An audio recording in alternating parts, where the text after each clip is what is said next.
kiss on the cheek, but there's not that aliveness anymore. And oftentimes we're told, well, that's what you're supposed to expect after a period of time. Because it isn't about time, it's about triggers and knowing those really are. And the other thing we just want you to know is this is really about how to be happy. Because, you know, so many people in life have these dreams and goals, and then they get them and they're unhappy. And when you travel around the world, here's what you find. I don't care what background people have, what their religious belief is, what level of success or challenge they have in their life, people want happiness, they want joy. They want to feel good about their life. They want a sense of meaning, that there's love and passion there, that maybe there's something in your life that you've done that you know has made a difference for someone you love. Nothing feels greater than that. And also knowing someone loves you so much, they're so passionate for you, that your life has a different level of meaning. But as important as this area is, for most people, this is the area they master the least. Most of us run to work, or we run to business, or shaping our bodies or our kids because it's safer and we have control. But this is an area that if you take charge of yourself, and if you understand the dynamics of men and women in relationship, you can make changes in minutes that maybe you've tried to make for years and really not been able to experience. Our goal is to give you the resources to take whatever you've been talking about, whatever you've been dreaming about, or as great as your relationship is, to the next level, where love and passion is a daily experience. So we thank you, and we're going to begin this process. Thank you for joining us. Maybe one day we'll meet you personally at a program, but until then, God bless. Just stay on the line, and pretty soon you'll meet Jen and Paul, and you'll see what it's like to be able to come back from the edge. God bless, and we'll look forward to meeting you soon. Live with passion and love. And love.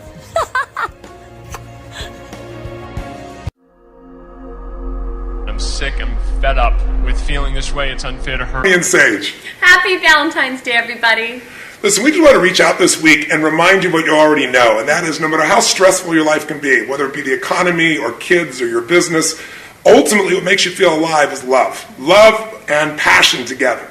We're incredibly passionate about this subject, and you know, love is something that you certainly just don't take for granted, and something that you consciously create every moment, every day of your life. And we're proud to say that we have 12 beautiful years together. Yeah. So we're just here to share some fun tidbits with you. So it's actually our 12th anniversary, and one of the things that we found is we meet couples, and very often people say, you guys seem like, you know, you're newlyweds, or they'll ask us, did you guys just get married, which we're really proud of after 12 years. But it's not a matter of time that makes that difference. If you're single, one of the reasons that people find themselves in a relationship that they're unhappy with is they're filtering today's relationship through the past. And one of the things that we've done for anybody we're going to help is get you to clear the decks of the past and step into who you're with right here and right now. That can start to create a difference. Because in the beginning of a relationship, what were you willing to do for that person? Anything, right? Anything, whatever it takes. Now after a few months or a few weeks or a few years, all of a sudden you're saying, you know, would you take out the trash? And in the beginning you're like, whatever you want, the trash, I'm happy to do it for you. Now it's like, you know, what do I look like, your janitor? So learning how to be able to create that aliveness again and not filter your partner through an old story is one of the most important things you can do to have a passionate relationship. It's true, and that, you know, the love and the passion, that intimacy happens in this moment. And this moment that's transpiring right now is the only thing that's real. So giving your partner the gift of living in today and living in this moment and creating something that's magical and beautiful from this place, there's no greater gift. I also think that if you think about it in the very beginning of a relationship, the very things you're most attracted to, very often when the relationship goes bad, you reject the things that you loved. You know, in the beginning you may have been very, you know, enticed by this person because they seem very mysterious and quiet, and now you're pissed off that they're quiet all the time. Or in the beginning you thought, wow, I love them because they had so much energy and passion, they just took over the room, and now you're like, why do they have to talk all the damn time? You know, don't they ever shut up? One of the things that happens in relationships is if we don't realize that what we're attracted to in the other person that we think is so different than us is just another part of ourselves that we're not actively utilizing. And if you don't use your partner to trigger that awakening inside yourself, eventually you resent them because you resent that a part of yourself is being shut down. And I think you both have, you know, certainly when we first met, there's little crazy pieces that drive each other crazy, but to shift those to actually appreciations. And one of the gifts we certainly give each other is rather than having that irritation, to actually be humored and to be playful about it. So it just breaks the pattern and creates, you know, just brings an aliveness and a playfulness to the relationship. You like the fact that my wife needs to have, you know, 9 hours of sleep and eat about every 15 minutes. It doesn't the fact bother me that my anymore. husband only needs actually 4. And I beg him to go to bed at night. After 12 years, that's still something that transpires in our daily life of our relationship. Me begging for sleep and food. Yes, I know. But anyway, here's our point.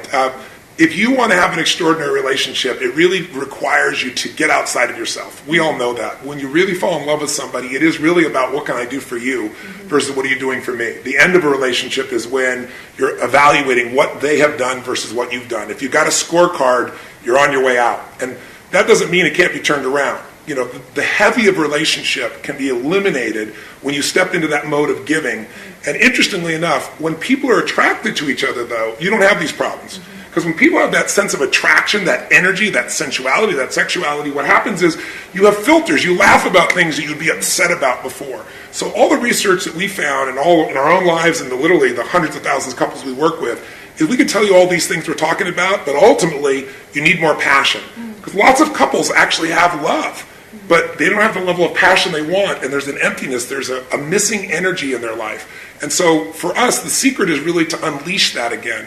And so part of what we did on our 7th anniversary is we put together a program called the Ultimate Relationship Program, humbly titled, of course. But it really is the best of what we've learned working with hundreds of thousands of couples, literally, and taking couples from the place of the end to turning them around. Taking people that could never find the right relationship, that are single, saying, and all the good ones are gone, and showing them what was going on inside themselves, that when they change that, they're able to immediately get the relationship that they really want by becoming the kind of person that they're looking to attract in their life. Anyway, we created it. It's done on 8 DVD videos and 8 audios.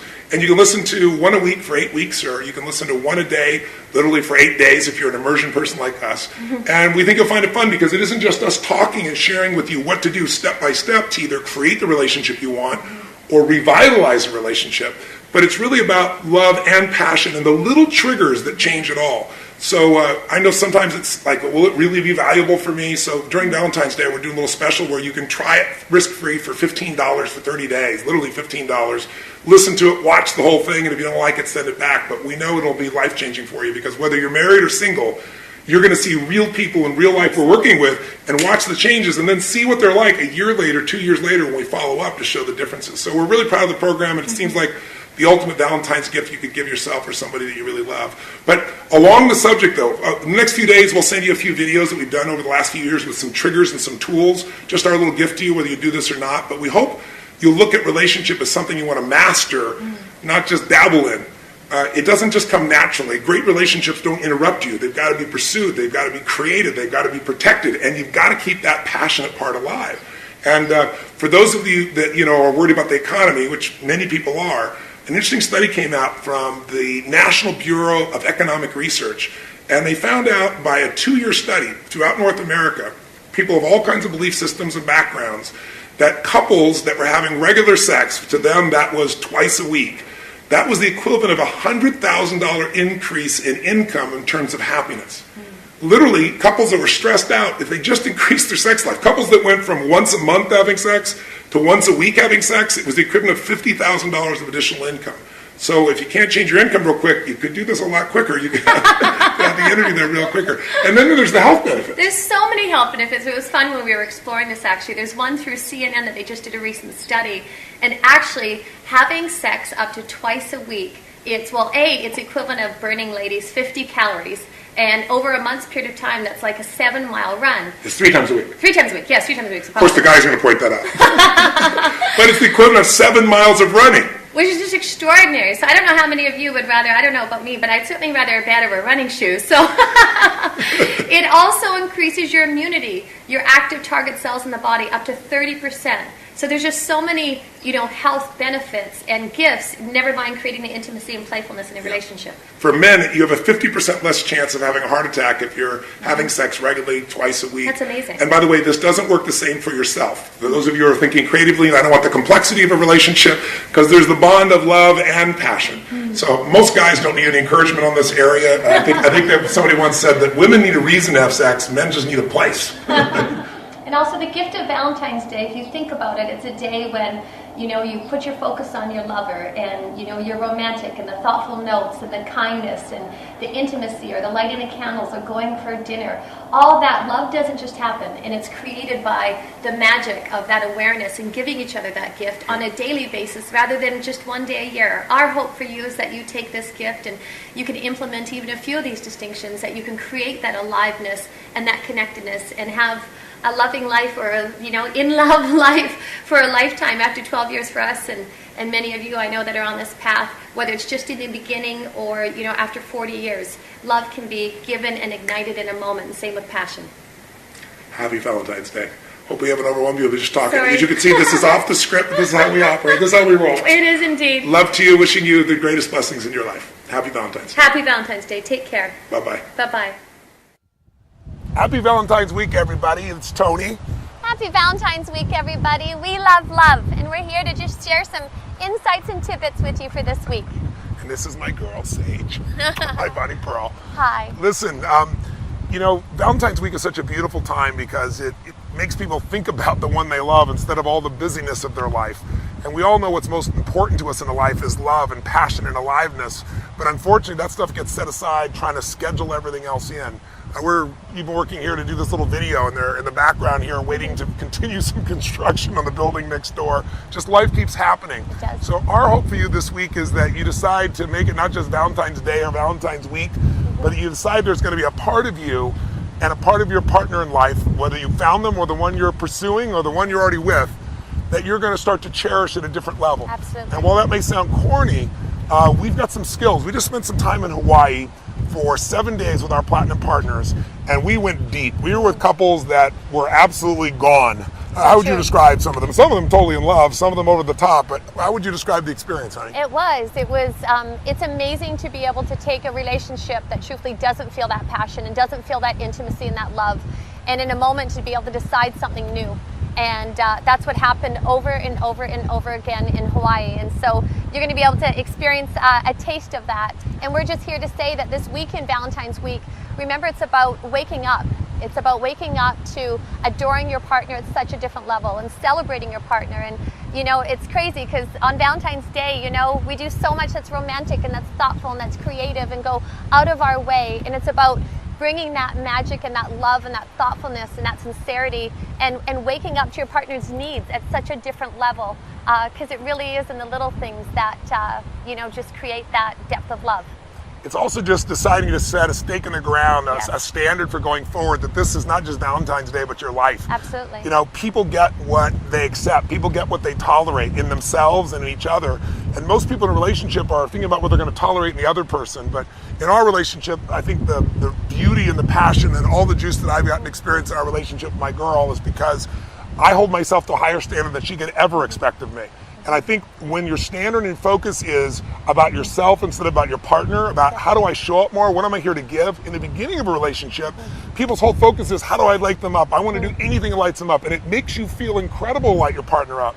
And a relationship is aging, not based on years, but based on when you could be with somebody a week, but if you start thinking about, well, what are they doing for me? And I'm doing it all, and you start measuring what you're giving instead of just giving from your heart and your soul, things drop off. So maybe this week is a chance for you to really create some relationship breakthroughs. And we think that takes three things, any kind of breakthrough. Sometimes it's having the right strategy.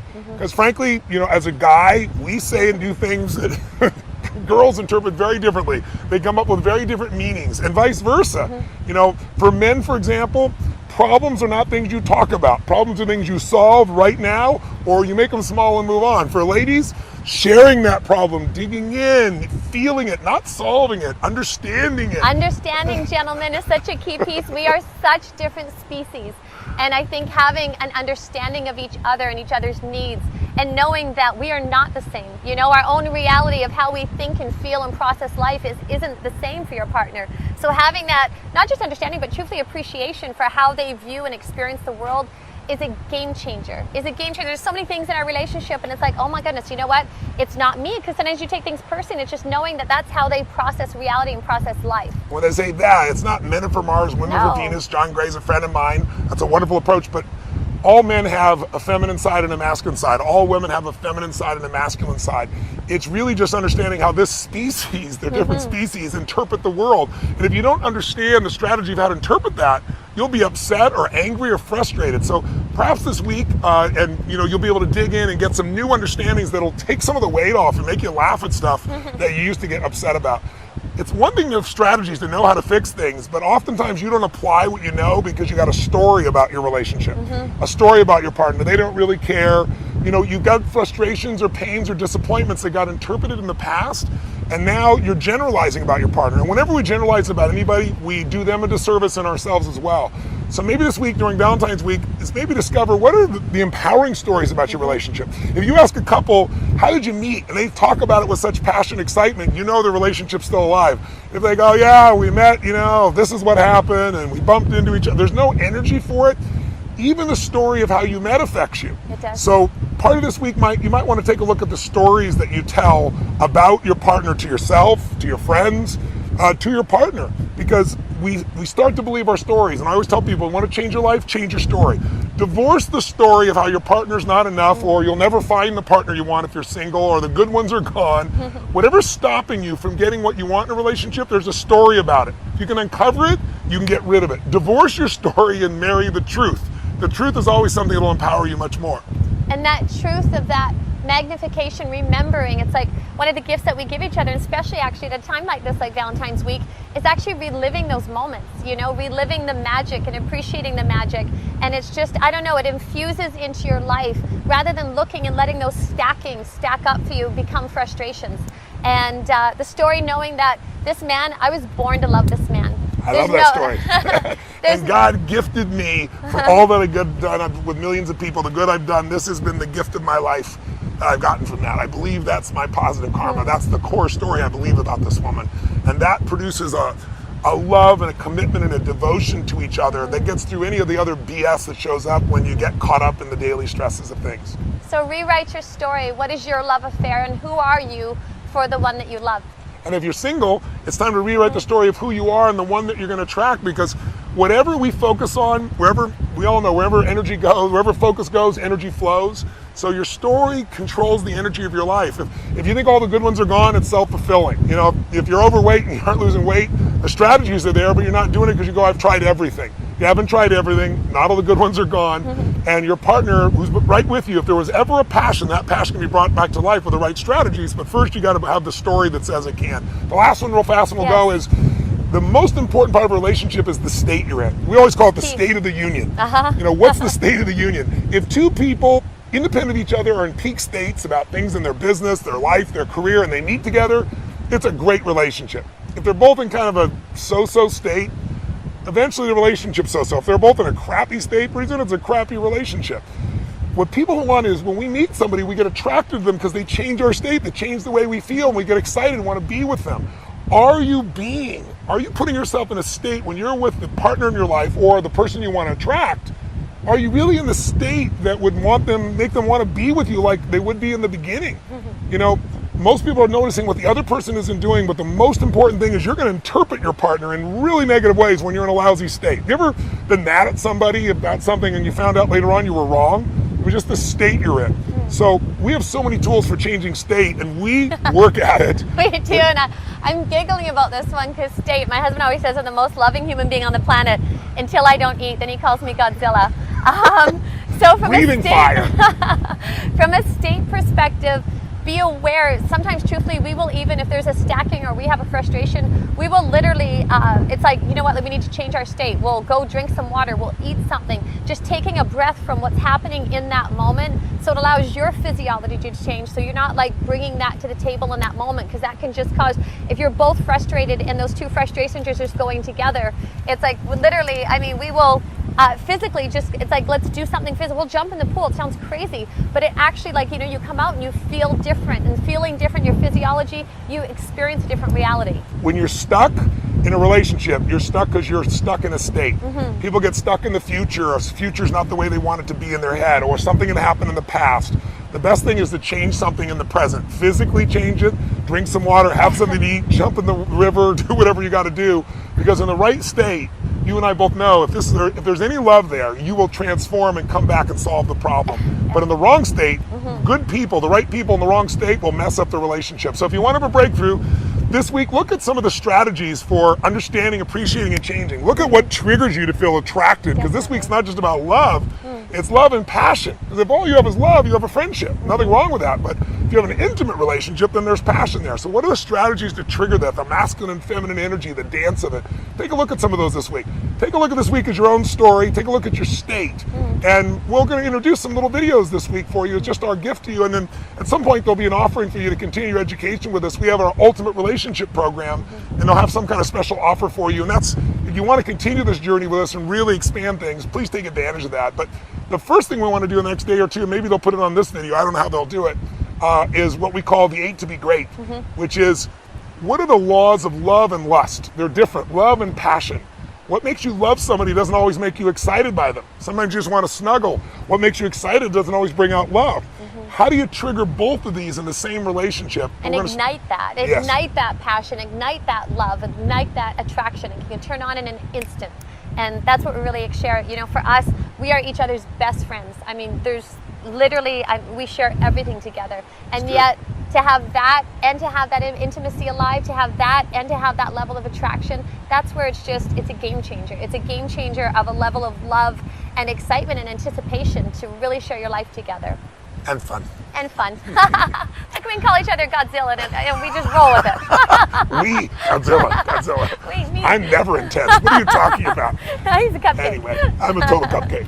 Happy Valentine's Week. Yeah. We hope you enjoy some of the stuff we're sending you. We hope it's helpful for you. We know it will be if you take the time, and hopefully we'll get a chance to meet you in person someday at an event, or hear the story of how you've changed your life and changed your relationship. Either created the one you really want or taken the one that you're in to a new level. God bless to you. Happy relationship, and if you don't deal with them, they start to break down, damage, and in some cases actually destroy or kill a relationship. And they're little things, but they add up really quickly. So let's get right to it. The first one is loss of attraction. Now, you think about attraction, a lot of people say, well, that's not the basis of a relationship. But when you look at a relationship and you're talking about an intimate relationship, the only difference between an intimate relationship and a friendship is intimacy. And when that loss of attraction is there, when that energy, where you don't feel desired isn't there, it starts to affect the relationship. And a lot of times it isn't what you think it is. You know, sometimes we as women, we're so hard on ourselves. You think it's the way you look, or you might think it's your body, or you might think it's something else. With Tony and I, sometimes, you know, if there's something going on in our life, and maybe I'll feel more tension, and, you know, I'm in more of a masculine mode and from a business perspective, and it's amazing. In a moment, that polarity can shift. In a moment, and vice versa on Tone's side as well. It's just unbelievable how that shift can happen in a moment. And on the other side of it, it can happen in a moment just to switch that fire back and that light switch back on. That's absolutely right. The chemistry is instant. Instantaneous. I mean, it's like magic. Or a woman who goes from being tight and controlling everything, more masculine, to letting go and being truly free, and then her radiance flows. So attraction can change in seconds. What really is important, though, is if you consistently feel like there's a loss of attraction in the relationship, it changes your filter on each other's behaviors. It does. And it goes to the second stressor now. All of a sudden, with a loss of attraction, there's an increase in irritation, there's irritation. Yeah. People start to get very often where they get emotionally stacked, like little things start to bug them. And in worst case, they get to stonewalling. So we'll give you an example. There's 4 R's that we talk about that actually this came out of a couple of our friends who are both relationship experts who got divorced, but they learned from that experience, and they both were trying to figure out what destroyed their relationship. And they were sharing with us, and they said, well, the first thing is there's that initial resistance, you know, where somebody says something or somebody does something, your partner does it, and you're like, oh, you know, wish they wouldn't do that, but you don't say anything because you know, it's not appropriate to say anything. It's not that big a deal. But if you don't deal with the resistance level... And we always call it speaking the unspokens. If you don't speak the unspokens and you don't speak that resistance, then that resistance becomes the next, and it becomes a little bit deeper, which is the resentment. And all of these unspokens and the anchors and the stackings, they all go deeper. Yeah, and what happens when it starts to become a resentment, the way you kind of know that is you start going, why does he or why does she always have to tell that story? Or, you know, why is he always late or she always late? And why do we have to go through this? But you still don't necessarily say much at that stage. It's true, and you feel an emotion sometimes. You just wake up in the morning and feel a charge, and you don't even know where it came from. And it's just that built up, what it was, resistances that you didn't deal with. And by the way, the resistances may have just been your stuff. Absolutely. But the fact that you didn't come and say, gosh, honey, I know this is my stuff, but I was kind of reacting to this thing. It's not you, but I just want to tell you, I got to shift this, or would you help me with this? If you can just talk about it, it's different. But if you don't, that resistance turns into resentment. If that resentment isn't dealt with, it starts to show up as rejection. That's when somebody starts going, why do you always do that? Or they, you know, when you overreact to somebody, you're not reacting to this moment. You're reacting to the fact that it happened again in your mind. And so people, by the way, when you start rejecting them or being really overly harsh, they don't know why you're doing this. And so then they feel really wounded. They tend to then reject you back, and it spirals it even worse. Crazy eight that happens, or the rejection of, you know what, I'm out of here. And, you know, in that space, there's words that are spoken that it's just, there's that emotional charge. Now we're getting in deeper, and you're getting a level of charge and honestly toxicity in the relationship that you don't want. And we so stay in our relationship just with these. Once again, it's the awareness. And once you have this awareness, you can see where you are. It's like, you know what, I'm feeling resistance right now. That you can speak that unspoken, and you don't get to level 3 and 4. And my girl has no difficulty expressing her resistance or resentments. But the great thing, seriously, is we both tease. We have these little play fights where she'll say, you know, honey, you're driving me a little crazy right now. Or I'll do the same thing with her, but we do it not from a harsh place. Not from a harsh, exactly. Yeah, and then it gets the energy out, and then you don't build it up. Right. So there is a 4th level, but we're out of time. So we'll see you tomorrow. Seriously. Well, all right, well, I'll give okay, one more. The last piece is to finish there is when you get to a place where now you're repressing. In other words, resistance grew to resentment. Resentment got yourself to a point of rejection where you're kind of being harsh with each other. Some people get tired of being harsh with each other, and they just surrender. And they're just numb. That's right. They go into what we call learned helplessness, where it's just like, not going to get any better. It's how it is. And those times, very often, when other couples meet them, they'll say, oh, those guys are best friends. They're great. Yeah. They're neutral. They get along. They never fight. All is well. You know, that's the first thing. The fact they never fight is a little clue, right? Very benign. Because what they do is they lower their expectation for the relationship, and they start filling up through their work or through their kids or through shopping or through something else. And what happens in that relationship is it's really dead. Or maybe it's a decent friendship, but you can be friends with anybody. Again, you can't be intimate with anybody. So our whole thing is about love and passion, not settling for one or the other, like taking it up another notch. And so breaking the pattern of these 4 R's is really critical. We're going to come back to step 3, or the 3rd, 4th, and 5th stressor, but we really will do that tomorrow. So join us back on the blog tomorrow. Till then, live with passion. See you tomorrow. Bye. Hey, it's Tony Robbins. Listen, I'm here today to talk to the gentlemen in the group, but in case any ladies are watching today as well, here's my question for you ladies. How many of you cannot stand a man who can't make a decision? How many of you cannot stand a man who, at one point in the relationship, he's there for you, and now he doesn't feel present at all? How many can't stand a man that can't tell you the truth? And now that I've stirred up the ladies, this is really a video for men. So gentlemen, I know you know there's been women in your life who have felt in the beginning so much passion for you, and then gradually you guys seem to drift apart and you love each other, but there isn't that same aliveness, that same sensuality or sexuality or excitement together. And a lot of men think that's women that creates it. I would argue to you, gentlemen, that if you and I take responsibility and we dig underneath and we understand what the triggers are that make women turn off, then we can turn them back on, and not by some stupid technique, but by the thing that affects most women the deepest, and that is your presence. Most women are starving for a man who's present. What does present mean? It means a man who is right here with me 100% right now. His mind isn't doing 20 other things. And I know, gentlemen, it's hard to be present when a woman is talking to you and she's talking about so many things so quickly very often that don't relate, because a woman's brain has something called diffused awareness. It means they take in everything all at once. It isn't multitasking. It's literally transitioning. Not even transitioning, experiencing multiple conversations and people at one time, whereas men tend to focus on one thing at a time. And when a woman starts doing that, most men's brains click in and they try to focus on one thing they can handle, and they're no longer present. If you're in your head and you're not connected to that woman, she doesn't feel that presence. And presence is what opens a woman. Presence is what causes a woman to open to you sensually, sexually, emotionally, her heart, her soul, the whole 9 yards. Ladies, correct me if I'm wrong. There is nothing more powerful than presence when there's real love involved. So, and often women will respond to a man who doesn't even love them, but who's present for them, where they feel like there's nothing else in the world but me right now. And gentlemen, you know how to do that when you're in the zone in sports. You are so present. When you're in the zone trying to solve a problem, you were so there. And you probably were so there when you were pursuing this woman. But if you can train yourself to bring that presence back on a regular basis, you can own your woman like she's never been owned, where she will literally melt to you. And I don't think most women who are feminine would argue with what I'm sharing with you right now. If they do, they can not only talk back to the video, they can write some comments down below wherever this thing is posted. So what makes women also feel you're not present is when they feel like you're not honest.